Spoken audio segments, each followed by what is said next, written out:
বাংলাদেশের সর্বোচ্চ পারিশ্রমিক পাওয়া ক্রিকেটার এখন টাইগারদের 3 ফরম্যাটের অধিনায়ক নাজমুল হোসেন শান্ত।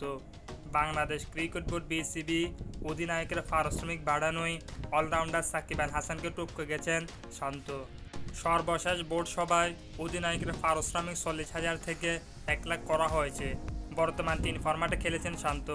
A+ ক্যাটাগরি খেলোয়াড় হিসেবে প্রতি মাসে 7,90,000 পারিশ্রমিক পান শান্ত।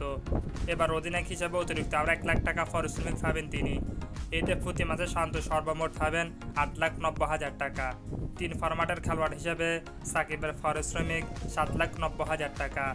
3 ফরম্যাট অধিনায়ক হলেও শুধু একটি ফরম্যাটের পারিশ্রমিক পাবেন শান্ত।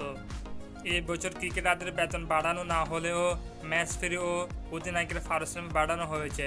টেস্ট ম্যাচ ফ্রি 6 লাখ থেকে 8 লাখ করা হয়েছে। ওয়ানডেতে প্রতি ম্যাচ ফ্রি 3 লাখ থেকে 4 লাখ এবং টি-20তে 2 লাখ থেকে 2.5 লাখ করা হয়েছে।